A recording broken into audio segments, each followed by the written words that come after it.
ऊर्जा मंत्री हीरालाल नागर फिर एक्शन मोड में नजर आए हैं। सावन भादो डैम से सिंचाई के लिए किसानों को सुचारू पानी न मिलने की मंत्री को शिकायत दी जैसे ही लगी, मंत्री हीरालाल नागर मुकंदरा टाइगर रिजर्व पहुंच गए और सिंचाई विभाग के अधिकारियों की उन्होंने मौके पर ही पहुंचकर क्लास लगाई। दरअसल सावन भादो डैम से निकलने वाली नहर से 6000 हेक्टेयर भूमि सिंचित होती है।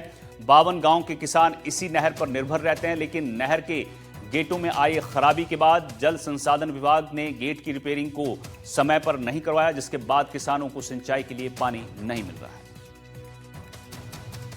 सावन भादो डैम से पानी की सिंचाई के लिए पानी की व्यवस्था दुरुस्त नहीं होने की शिकायत के बाद में ऊर्जा मंत्री हीरालाल नागर खुद यहां पर पहुंचे हैं।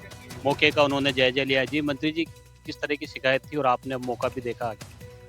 देखिए, जो हमारे ये सावन भादो डैम है और इससे हमारे लगभग इस कनवास क्षेत्र के 20 से 25 गांवों को किसानों को खेती के लिए पानी देते हैं और उसमें लगभग 6000 हेक्टेयर जमीन इससे सिंचित होती है। इसमें पिछले बरसात के समय, जब इस बरसात के भी पिछले वाली बरसात थी, उस समय कुछ डैम में डैमेज हुआ था।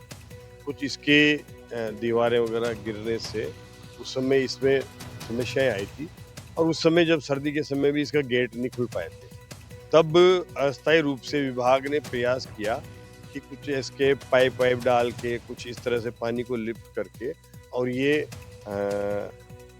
कैनाल को चलाया था। उस समय रेगुलेशन किया था, लेकिन उसके बाद ये था प्लान कि इसको अस्थायी रूप से पूरा रिपेयर किया जाए। उसके लिए रिपेयर के लिए लगभग मार्च के महीने में ऑर्डर भी दे दिए गए, लेकिन वो काफ़ी बजट उस रिपेयर का, मेंटेनेंस का जो नहर किया जाना था उसका डैम में लग गया है।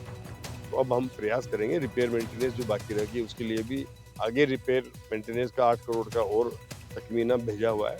अभी फाइनेंस से वो स्वीकृत होगा, वो काम भी गर्मी तक चालू हो जाए, इसका भी प्रयास किया जाएगा ताकि इस नहर को सावन भादो एक लाइफ लाइन है यहाँ की 25 गाँव की, इसको निश्चित रूप से समय पर हो जाए, इसका प्रयास करें। उम्मीद की जानी चाहिए जिस तरह से किसान इंतजार कर रहे थे सिंचाई के लिए पानी का, वो जल्द उनको मिलेगा। जिस तरह निर्देश दिए गए हैं और जिस तरह यहाँ पर काम किया जा रहा है, किसानों को जो है राहत मिलेगी। और टाइगर रिजर्व है जाहिर तौर पर, तो यहाँ सुरक्षा इंतजामों को भी जो है सिंचाई विभाग के लिए अलग से सड़क बनाने के लिए भी जो निर्देश दिए गए हैं वो भी जल्द होगा। कोटा के नज़दीक सावन भादो डैम से सहयोगी हेमंत जोशी के साथ शाकिर अली, NDTV।